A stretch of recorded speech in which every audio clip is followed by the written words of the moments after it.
Наша денешна гостинка во второто вклучување на лице место е Тања Каловска-Русу, која што ќе ни зборува за нејзиниот прв роман насловен Пред да се порамнат ѕвездите. Станува збор за писателка која што е всушност да живее во Хаг, но дојде токму овде за да ни раскаже нешто повеќе за самата книга и всушност какво е чувството за прв пат да се напише собствена книга, но воедно и да се издаде. Да и посакаме добро утро на Тања.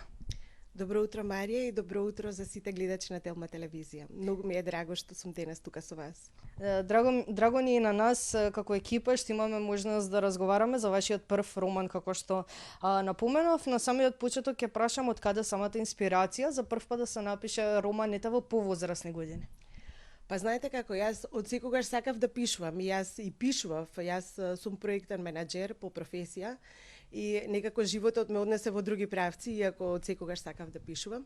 Пишував во главном публикации во областа во која ја работев, но кога нешто тлее во тебе, значи таа креативност мора тогаш да избие на површина.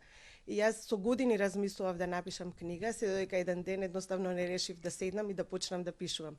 Бидејќи знаете како вели Елиф Шафак, најлошо е да ја оставиш приказната во себе нераскажана, а јас сметав дека имам навистина многу приказни за раскажување и еден ден решив да седнам и да почнам да пишувам. Од каде ја црпевте самата инспирација? Дали можеби од наши домашни автори или пак од странски автори? Па јас многу читам и домашни автори, читам и странски. Сега инспирацијата за конкретниот роман ја црпев од секојдневието, од тоа што на мене ми се случило, од тоа што им се случило на останатите, значи од моите приказни, од приказните на луѓето околу мене. Меѓутоа секако дека бев инспирирана и од домашни и од странски автори, иако не би можела да предочам конкретна книга која што ме инспирираше. Се беше тоа сплет на околности и сплет на влијанија, би рекла. Како изгледа самиот процес на пишување? Дали можеби се учи нешто ново за себе при самиот процес на тоа пишување, бидејќи напоменавте дека всушност и главната инспирација од ваши лични случувања во вашиот живот? Апсолутно дека се учи. Јас направив неколку верзии на оваа книга, нели? Се додека не направив една конечна од која што бев навистина задоволна и сметав дека би можела да ја представам на читателската публика. Она што се учи при процесот на пишување и мене самата ме изненади, знаете. Затоа што ти кога ќе седнеш и ќе почнеш да пишуваш, сваќаш колку од креативноста може да ти искочи на површина.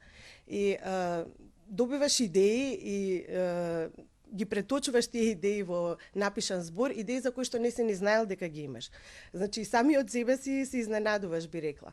А од друга страна, тоа што и мене ме изненади, ја тестираш емпатичноста, затоа што ти кога пишуваш за други луѓе, за други карактери, ти мораш да влезеш во чевлите на тој човек, нели? За да можеш што е можно посоодветно да ги представиш неговите мисли, чувства, акции и навистина ја потикнува емпатијата кај писателот и можноста да ги разбереш другите луѓе, да чекориш, барем фиктивно, за момент во нечии туги чевли. Пред да се порамнат ѕвездите е самиот наслов. Каква порака ни носи самиот наслов и генерално што е тематиката на овој роман? Што сакате да пренесете на читателите со самото ова дело?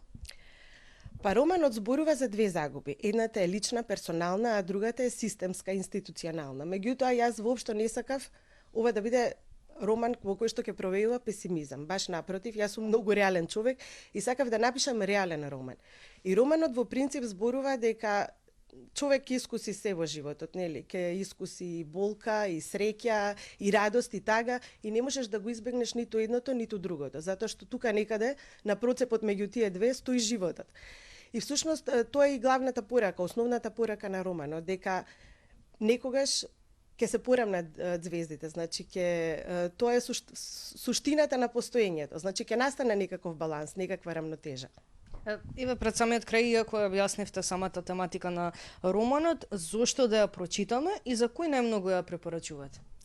Па јас сметам дека мојата публика е во главном женска публика, меѓутоа би ми било многу драго доколку и машките читатели се пронајдат во книгата.